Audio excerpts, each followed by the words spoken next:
Hi guys, welcome to technical study zone. दोस्तों, engineering drawing का first MCQ class हो चुका है। आज मैं आप लोगों के साथ सेकंड क्लास शेयर करने वाला हूँ। तो देख सकते हैं यहाँ पे हमारा पहला क्वेश्चन है, which one of the following accommodates 4 pipes in a pipe fitting. निम्नलिखित में से कौन सा एक पाइप फिटिंग में 4 पाइपों को समायोजित करता है, यानी कि एक पाइप फिटिंग में 4 पाइप एक साथ लगता है। यहाँ पे ऑप्शन आप देख सकते हैं, यूनियन, क्रॉस, एल्बो और टी। तो यहाँ पे आपका करेक्ट आंसर हो जाएगा क्रॉस। ठीक है, तो क्रॉस क्या होता है, चलिए हम लोग देख लेते हैं। देख सकते हैं ये है यूनियन। ठीक है, इसको हम लोग यूनियन कहते हैं। तो यूनियन में यहाँ पे 2 पाइप भी यहाँ पे फिटिंग हो रहा है। ठीक है, और क्रॉस जो होता है इसमें देख सकते हैं 4 पाइप चारों तरफ से, यहाँ पे 4 पाइप जो है यहाँ पे फिटिंग हो रहा है। ठीक है, अगर बात की जाए एल्बो की, तो एल्बो में यहाँ पे देख सकते हैं एल्बो में भी 2 पाइप फिटिंग हो रहा है। ठीक है, एल्बो में भी 2 पाइप फिटिंग हो रहा है। टी टी में यहाँ पे 3 पाइप फिटिंग हो रहा है, तीनों साइड में से 3 पाइप फिटिंग हो रहा है। ठीक है, नेक्स्ट क्वेश्चन चलते हैं। Question number 2, which of the following is temporary fastening। निम्नलिखित में से कौन अस्थायी फास्टनिंग है? Welded, keys, rivet, screw. तो यहाँ पे आपका करेक्ट आंसर हो जाएगा स्क्रू। स्क्रू जो होता है वो टेम्पोररी फास्टनिंग होता है। अब बात करते हैं टेम्पोररी फास्टनर्स क्या क्या होता है। देख सकते हैं यहाँ पे नट एंड बोल्ट्स, ये होता है टेम्पोररी फास्टनर्स। स्क्रू होता है टेम्पोररी फास्टनर्स। स्टाड होता है टेम्पोररी फास्टनर्स। ठीक है, सेमी परमानेंट फास्टनर कौन सा होता है? रिवेट्स। रिवेट्स जो होता है इसको हम लोग सेमी परमानेंट फास्टनर्स कहते हैं। अब परमानेंट फास्टनर्स की बात की जाए तो यहाँ पे वेल्डिंग हो जाएगा, ब्रेजिंग हो जाएगा, सोल्डरिंग हो जाएगा, ये सब हो जाएगा परमानेंट फास्टनर्स। ठीक है, next question 3 number, how many types of foundations are there based on depth.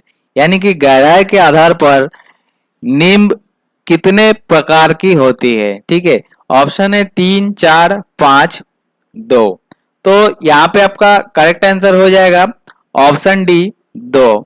अब फाउंडेशन 2 प्रकार की होते हैं डेप्थ के अनुसार। तो क्या क्या होता है? फाउंडेशन 2 प्रकार का होता है, एक होता है शैलो फाउंडेशन, एक होता है डीप फाउंडेशन। ठीक है, तो शैलो फाउंडेशन क्या है?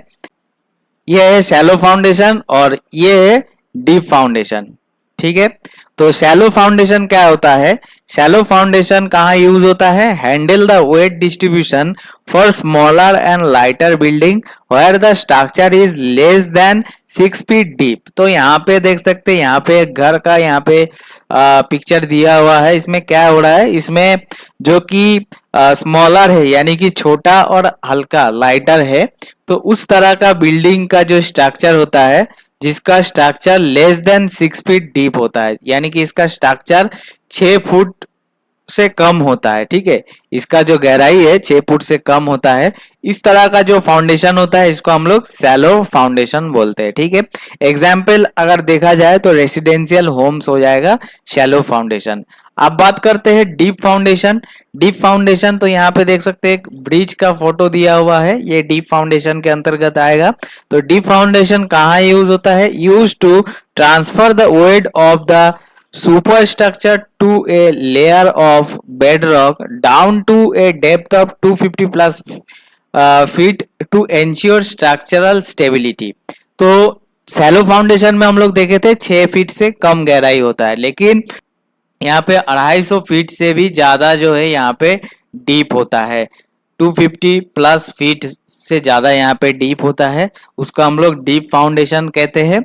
ये स्ट्रक्चरल को स्टेबिलिटी देने के लिए होता है। एग्जाम्पल अगर देखा जाए तो sky scraper, bridge and shopping centre. तो बड़ा बड़ा जो है बिल्डिंग होता है, ब्रिज होता है और जो है यहाँ पे शॉपिंग सेंटर्स, ये सब डीप फाउंडेशन के अंतर्गत आता है। ठीक है, नेक्स्ट क्वेश्चन है 4 number, Which nut can be easily operated by thumb and finger। कौन सा नट है जिसे अंगूठे और उंगली से आसानी से संचालित किया जा सकता है? तो यहाँ पे ऑप्शन है कैप्स्टन नट, डोम नट, विंग नट, लॉक नट। तो यहाँ पे आपका करेक्ट आंसर हो जाएगा विंग नट। ठीक है, ऑप्शन नंबर सी विंग नट। देख सकते हैं यहाँ पे हर तरह का नट का फोटो यहाँ पे दिया हुआ है जो कि ऑप्शन में है। डोम नट इस तरह का देखने में होता है, विंग नट इस तरह का देखने में होता है। यहाँ पे जो है आप थंब प्रेस करके इसको लूज और टाइट कर सकते हैं। ठीक है, इसको ऑपरेट कर सकते हैं। उसके बाद आ जाते हैं लॉक नट जो कि इस तरह का देखने में होता है, और कैप्स्टन नट इस तरह का देखने। जितना भी नट यहाँ पे देख सकते हैं स्पैनर से ही जो है या तो रेंज से ही इसको ऑपरेट कर सकते हैं, लेकिन विंग नट जो होता है इसको आप लोग हाथ से ऑपरेट कर सकते हैं। ठीक है, अगला question 5 number, the included angle of pipe thread is around.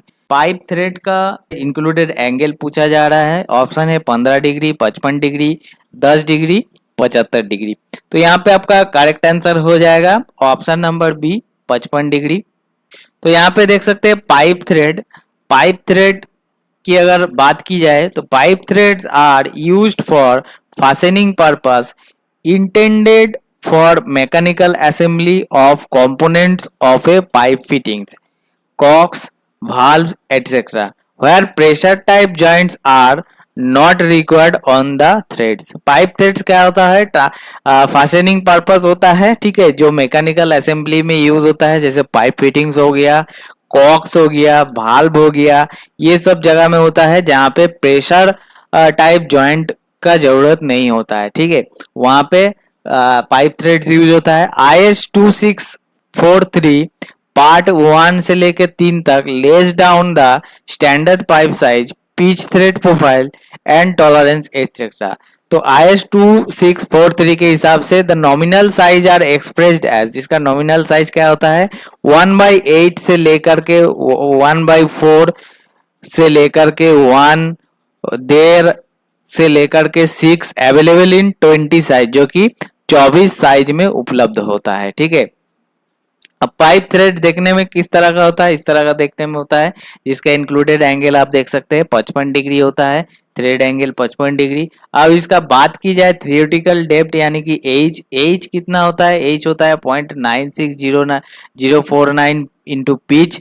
ठीक है, उसके बाद स्मॉल एज जो होता है, स्मॉल एज यानी कि एक्चुअल डेप्थ आपका क्या हो जाएगा 0.640327 इंटू पिच या फिर 2/3 इंटू एच। ठीक है, radius of crest and root, ये जो होता है रेडियस होता है, radius of crest and root क्या हो जाएगा 0.137329 into pitch. Crest and root rounded to 6/8 यानी कि क्रेस्ट और रूट जो होता है राउंडेड रहता है, जो कि है 6/8 होता है। The pitch value varies from 0.9072 to 2.309। According to the tolerance provided, external threads are classified as class A, class B। तो external thread जो होता है वो class A और class B दोनों भागों में बांटा जाता है, टॉलरेंस जो होता है उसके हिसाब से, जिस तरह का टॉलरेंस प्रोवाइड किया जाता है। ठीक है, class A applies to screw threads requiring snug fit where accuracy of thread form is essential. Class A कहाँ यूज होता है? स्नैक फिट में यूज होता है। ठीक है, class B threads are applied threads of ordinary commercial quality में class B thread use होता है। The choice of class A और class B depend upon the condition of application, यानी कि जो क्लास ए और क्लास बी हम लोग कहाँ यूज करेंगे वो एप्लीकेशन के हिसाब से हम लोग चूज करेंगे। ठीक है, the tolerance values of class B threads are double that class A threads. Class B का जो है टॉलरेंस वैल्यू होता है वो क्लास ए का डबल होता है। Only one class of tolerance is specified for internal threads.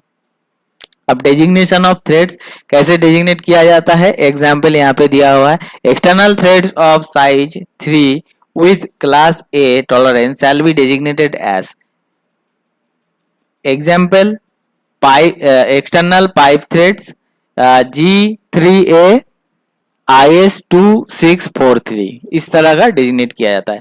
Internal threads of size 3 shall be designated as internal pipe threads G3 IS 2643। ठीक है, उसके बाद चलते हैं next question, 6 number question. The rivet head for general purpose shown in the figure below. नीचे दिए गए चित्रों में दिखाया गया सामान्य प्रयोजन के लिए कौन सा रिवेट हेड है। तो इस तरह का रिवेट हेड का यहाँ पे आपको चित्र दिया गया है, तो इसका पूछा जा रहा है ये कौन सा रिवेट है। ठीक है, तो यहाँ पे आपका ऑप्शन है snap head, pan head, countersunk, flat. तो यहाँ पे करेक्ट आंसर हो जाएगा काउंटर संक रिवेट। ठीक है, अब बात करते हैं स्नैप हेड रिवेट, ये किस तरह का देखने में होता है। इस तरह का देखने में होता है स्नैप हेड। फ्लैट हेड जिसका माथा यानी कि हेड फ्लैट होता है। ठीक है, काउंटर संक हेड जिसका हेड जो है काउंटर संक होता है, और पैन हेड जिसका हेड पैन आकार की होता है। ठीक है, नेक्स्ट क्वेश्चन 7 नंबर। लॉकनट और check nut is chamfered on. Locknut या चेकनट को डैश पर चम्पर्ड किया जाता है। ठीक है, अपर साइड यानी कि ऊपरी तरफ, लोअर साइड नीचे तरफ, बोथ साइड यानी कि दोनों तरफ, नॉन साइड यानी कि कोई भी तरफ नहीं। तो यहाँ पे आपका करेक्ट आंसर हो जाएगा लॉकनट जो होता है उसको हम लोग दोनों साइड यानी कि बोथ साइड ही जो है चैम्फर करते हैं। अब यहाँ पे दिखाते हैं लॉकनट किस तरह का होता है। देख सकते हैं ये लॉकनट होता है। ठीक है, इसका दोनों साइड अगर देखा जाए, दोनों साइड ही जो है चैम्फर रहता है। देख सकते हैं थोड़ा सा ये डाउन जो है ना, यही है आपका चैम्फर्ड, इसको चैम्फर्ड बोला जाता है। तो ये जो डाउन आप देख रहे हैं इसको हम लोग चैम्फर्ड बोलते हैं। तो लॉकनट में आप दोनों साइड, ठीक है, ऊपर एवं नीचे दोनों साइड ही जो है, ऊपर एवं नीचे दोनों साइड ही चैम्फर्ड हुआ रहता है। ठीक है, ये होता है लॉकनट। उसके बाद अगला सवाल है 8 नंबर। Nut and bolt are. Nut और बोल्ट क्या होता है? Permanent fastening, temporary fastening, semi permanent fastening और सेमी टेम्पोररी फास्टनिंग। ठीक है, तो यहाँ पे नट एंड बोल्ट हम लोग का क्या होता है? Nut and bolt temporary fastening होता है। ठीक है, तो फास्टनिंग का अगर दो कैटेगरी में बांटा जाए तो परमानेंट फास्टनिंग और टेम्पोररी फास्टनिंग। तो परमानेंट फास्टनिंग में रिवेट जो कि सेमी परमानेंट होता है, लेकिन ये परमानेंट की कैटेगरी में ही आएगा क्योंकि ऑप्शन में आपको सेमी परमानेंट नहीं रहेगा, तो परमानेंट की कैटेगरी में रिवेट को रखना होगा। ठीक है, ऑप्शन यहाँ पे 2 नंबर है वेल्ड, उसके बाद सोल्डरिंग, ब्रेजिंग, सोल्डरिंग, एडेसिव, ये सब जो है आपका परमानेंट फास्टनिंग के अंदर आता है। ठीक है, अब टेम्पोररी फास्टनिंग क्या होता है? टेम्पोररी फास्टनर्स में है nut, bolt, screw, press fit, cotter joints, knuckle joints, ये सब होता है टेम्पोररी फास्टनर्स। ठीक है, अगला क्वेश्चन है 9 number question. This type of section is limited by a break line. इस प्रकार के अनुभाग एक ब्रेक लाइन द्वारा सीमित है।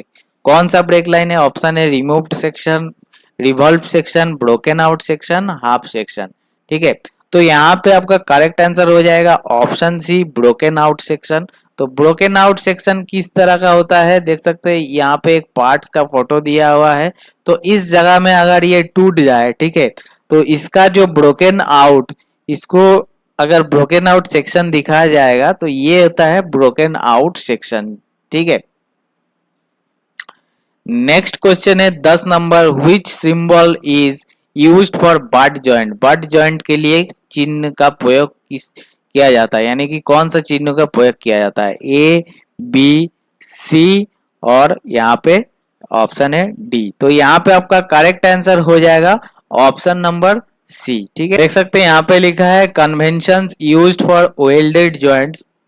यहाँ पे वेल्डेड जॉइंट का जो है डेजिग्नेशन, इलस्ट्रेशन और सिंबल दिया हुआ है। जैसे फिलेट्स है, फिलेट्स का इलस्ट्रेशन इस तरह का होता है और सिंबल इस तरह का होता है। ठीक है, स्क्वायर बार्ट्स का इलस्ट्रेशन इस तरह का होता है और सिंबल इस तरह का होता है। तो आपको सिंबल से भी क्वेश्चन पूछ सकता है, और जो कि हम लोग का क्वेश्चन में दिया हुआ है सिंगल वी बार्ट, ये इस तरह का होता है जो कि वी शेप का होता है इसका इलस्ट्रेशन। ठीक है, और डबल वी बार्ट जो कि इस तरह का होता है, यानी कि सिंबल में अगर देखा जाए तो दोनों साइड वी है। सिंगल यू बार्ट जो कि यू आकार की होता है। उसके बाद डबल यू बार्ट जो कि ऊपर और नीचे दोनों में यू तरह का लग रहा है। सिंगल बीवेल बार्ट इस तरह का होता है। डबल बीवेल बार्ट इस तरह का सिंबल होता है। सिंगल जे बार्ट जे आकार की होता है, ठीक है। और डबल जे बार्ट इस तरह की होता है, ठीक है। तो बार्ट जॉइंट का इतना सारा सिंबल आपको याद रखना है। नेक्स्ट क्वेश्चन है, which of the following is used to block the pipe at one end. निम्न में से किसका प्रयोग पाइप को एक सिरे पर ब्लॉक करने के लिए किया जाता है, यानी कि पाइप के एक साइड आपको ब्लॉक करना है तो किस किस चीज को आपको यूज करना होगा, ठीक है। यहाँ पे ऑप्शन है प्लग, यूनियन, रिड्यूसर, कपलिंग, ठीक है। तो यहाँ पे आपका करेक्ट आंसर हो जाएगा प्लग। तो देख सकते हैं ये यूनियन, यूनियन क्या होता है, दो पाइप को यहाँ से जॉइंट कर रहा है। लेकिन प्लग जो होता है, प्लग प्लग जो होता है, अगर आप एक साइड यानी कि जो पाइप होता है, पाइप के अगर एक साइड आप इसको डाल दीजिएगा तो पाइप जो है आपका ब्लॉक हो जाएगा। उसके बाद आ जाता है रिड्यूसर। रिड्यूसर क्या होता है, एक साइड आपका डायमीटर बड़ा रहता है और एक साइड आपका डायमीटर छोटा रहता है, ठीक है। तो बड़ा डायमीटर से छोटा डायमीटर कर इसको रिड्यूसर बोलते हैं।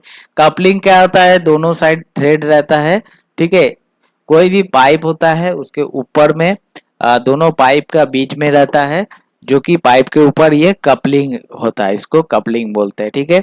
नेक्स्ट क्वेश्चन है, the head for boiler applications shown in the figure given below is. नीचे दिए गए चित्रों में दिखाए गए बॉयलर एप्लीकेशन के लिए हेड है, ठीक है। तो इस तरह का आपको यहाँ पे रिवेट का फोटो दिया हुआ है। तो इसमें आपको पूछा जा रहा है ये किस तरह का यहाँ पे हेड है, ठीक है। तो ये रिवेट का ही है। ऑप्शन में आपका snap head, pan head, conical head, तो ऑप्शन डी हो जाएगा आपका करेक्ट आंसर, ठीक है। तो हर एक तरह का रिवेट किस तरह का देखने होता है, जैसे ये होता है स्नैप हेड, इसका हेड देख सकते हैं किस प्रकार के होता है। इलिप्स हेड जो होता है, इलिप्स आकार के होता है, ठीक है। ये हो जाएगा पैन हेड टाइप 1, ये पैन हेड टाइप 2। उसके बाद pan head with tapered neck, conical head, और यहाँ पे है काउंटर सैंक हेड, राउंडेड हेड, ठीक है। राउंडेड का माथा ऐसे हेड जो है राउंड रहता है। फ्लैट हेड और स्टीपल हेड। स्टीपल का जो है माथा है, हेड जो है वो धीरे धीरे कम होते जा रहा है, ठीक है, एकदम कम होते जा रहा है, उसको हम लोग स्टीपल हेड कहते हैं। Next question 13 number, which symbol is used for lap joint. Lap joint के लिए किस सिंबल का प्रयोग किया जाता है, option A, option B, option C, option D. तो यहाँ पे आपका करेक्ट आंसर हो जाएगा ऑप्शन ए, ये हो जाएगा आपका करेक्ट आंसर, ठीक है। अब यहाँ पे चारों ऑप्शन की अगर बात की जाए तो देखिए टाइप ऑफ वेल्ड जॉइंट, तो यहाँ पे जो ऑप्शन है ये बाट जॉइंट है, जो कि पहले भी एक क्वेश्चन आप लोगों को दिया गया है। लेफ्ट जॉइंट इस प्रकार की होता है, ठीक है। और कॉर्नर जॉइंट इस प्रकार की होता है, जो आपको ऑप्शन नंबर बी में दिया हुआ है। एज जॉइंट इस प्रकार की होता है, जो ऑप्शन नंबर डी में है। और ऑप्शन नंबर सी में जो है वो टी जॉइंट है, ठीक है, टी आकार की होता है, ठीक है, टी जॉइंट इसको कहते हैं। Next question 14 number, which material pipe is used for drainage pipe. Drainage pipeline के लिए किस मटेरियल का पाइप उपयोग किया जाता है, ऑप्शन है PVC pipe, brass pipe, GI pipe, steel pipe. तो यहाँ पे आपका करेक्ट आंसर हो जाएगा पीवीसी पाइप, ठीक है। तो पीवीसी पाइप इस तरह का होता है, जो आप लोग प्लास्टिक का पाइप बोलते हैं, तो इसको पीवीसी पाइप बोला जाता है, ठीक है। उसके बाद the thread angle of BHW screw threads are. BHW screw threads का थ्रेड एंगल यहाँ पे पूछा जा रहा है। ऑप्शन है 45 डिग्री, 60 डिग्री, 55 डिग्री, 30 डिग्री। तो यहाँ पे आपका करेक्ट आंसर हो जाएगा 55 डिग्री, ऑप्शन नंबर सी। अब बात करते हैं हर एक थ्रेड की एंगल की, ठीक है। तो जैसे बीएचडब्ल्यू थ्रेड का हो जाएगा 55 डिग्री, बीए थ्रेड्स का हो जाएगा 47.5 डिग्री, सेलर और अमेरिकन थ्रेड का हो जाएगा 60 डिग्री, यूनिफाइड थ्रेड का हो जाएगा 60 डिग्री, मैट्रिक थ्रेड्स का हो जाएगा 60 डिग्री, एक्मी थ्रेड्स का हो जाएगा 29 डिग्री, ठीक है। उसके बाद बट्रेस थ्रेड का हो जाएगा 45 डिग्री, ठीक है। ये सब जो है थ्रेड्स एंगल होता है, ठीक है। Next question 16 number, pipe cutting die is generally, pipe काटने डाई आमतौर पर डिवाइडेड इन 4 पार्ट्स, ऑप्शन है 4 भागों में विभाजित है। अनडिवाइडेड यानी कि अविभाज्य, डिवाइडेड इन 3 पार्ट्स 3 भागों में विभाजित है। डिवाइडेड इनटू 2 पार्ट्स 2 भागों में विभाजित है। तो इसका करेक्ट आंसर हो जाएगा ऑप्शन नंबर डी, ठीक है, डिवाइडेड इन 2 पार्ट्स। अब बात करते हैं यहाँ पे जो पाइप कटिंग डाई होता है इस तरह का देखने में होता है। ये जो होता है 2 पार्ट में डिवाइडेड होता है, देख सकते हैं यहाँ पे 2 पार्ट में ये डिवाइडेड है, ठीक है। उसके बाद अगला क्वेश्चन है 17 number, 17 number, the thread angle of metric thread is, metric thread का कोण पूछा जा रहा है 90 डिग्री, 60 डिग्री, 30 डिग्री, 120 डिग्री। तो इसमें करेक्ट आंसर आपका हो जाएगा option number B 60 degree. Metric thread जो है 60 डिग्री का होता है। उसके बाद नेक्स्ट क्वेश्चन है which of the following is the main part of rivet, निम्नलिखित में से कौन सा रिवेट का मुख्य भाग नहीं है, हेड, शैंक, पॉइंट, टेल, ठीक है। तो यहाँ पे आपका करेक्ट आंसर हो जाएगा पॉइंट, क्योंकि रिवेट में हेड भी होता है, शैंक भी होता है और टेल भी होता है, ठीक है। अब रिवेट की अगर यहाँ पे बात की जाए तो ये जो माथा होता है इसको हम लोग हेड कहते हैं, ठीक है, यहाँ से लेके यहाँ तक इसको हम लोग हेड कहते हैं। अब हेड से लेके यहाँ पे नीचे जो रहता है ये बॉडी, इसको बॉडी भी कहते हैं और हम लोग शैंक भी इसको कहते हैं, ठीक है। नीचे जो होता है टेल, ये होता है टेल, ठीक है। तो हेड का नीचे से लेकर के स्टार्ट हो रहा है और टेल तक जो होता है वो होता है रिवेट का लेंथ यानी कि लंबाई, ठीक है। नेक्स्ट क्वेश्चन है 19 नंबर, CPRF स्टैंड फॉर, यानी कि CPRF का मतलब यहाँ पे पूछा जा रहा है। तो यहाँ पे आपका करेक्ट आंसर हो जाएगा option number C, combined pile raft foundation. अब कॉम्बाइंड पाइल रैप्ड फाउंडेशन क्या होता है, तो यहाँ पे हम लोग देखते हैं introduction to pile raft foundation. Pile raft foundation क्या होता है, जैसे यहाँ पे कोई सुपर स्ट्रक्चर है, ठीक है, इसका नीचे ये जो होता है इसको हम लोग रैप्ड कहते हैं। रैप्ड मतलब एक मैट, ठीक है, मैट जो होता है चटाई हम लोग जिसको बोलते हैं ये होता है रैप्ड। और ये जो खड़ा खड़ा ये जो कॉलम देख रहा है इसको हम लोग क्या बोलते हैं, इसको बोलते हैं पाइल, ठीक है। तो रैप्ड और पाइल दोनों का कॉम्बिनेशन में जो यहाँ पे फाउंडेशन होता है उसको combined pile and wrapped foundation बोला जाता है, ठीक है। इसके ऊपर हम लोग का जो स्ट्रक्चर होता है वो स्ट्रक्चर यहाँ पे रहता है, ठीक है। उसके बाद नेक्स्ट क्वेश्चन है हमारा last question 20 number question, rivets are generally specified by, rivets को स्पेसिफाई किया जाता है length of rivet, diameter of head, nominal diameter, all of this. तो यहाँ पे आपको पूछा जा रहा है कोई रिवेट है उसको किस तरह से स्पेसिफाई किया जाता है, ठीक है। तो रिवेट की अगर बात की जाए लेंथ जो होता है लेंथ से स्पेसिफाई नहीं होता है। डायमीटर ऑफ हेड यानी कि ये हेड का डायमीटर इससे भी स्पेसिफाई नहीं होता है, ये लेंथ होता है, ठीक है, लेंथ से भी स्पेसिफाई नहीं होता है, डायमीटर से भी स्पेसिफाई नहीं होता है। नॉमिनल डायमीटर इससे स्पेसिफाई होता है, ठीक है, ऑल ऑफ दिस नहीं होगा, ठीक है।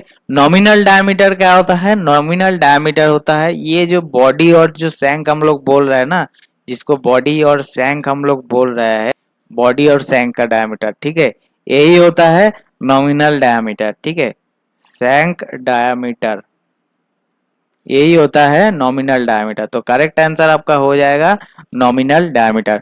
तो ये था आज का 20 क्वेश्चन विथ आंसर। अगर आपको वीडियो अच्छा लगा है तो चैनल को सब्सक्राइब कर दीजिए और कमेंट्स कीजिए, और भी किसी तरह का वीडियो आपको चाहिए, अगर वीडियो आपको पसंद आया तो जरूर कमेंट्स कीजिए, ठीक है, इससे ज्यादा मोटिवेट होंगे और भी ज्यादा आप लोगों के साथ वीडियो शेयर करेंगे। तो चलिए दोस्तों आज के लिए इतना ही, मिलते हैं नेक्स्ट वीडियो में।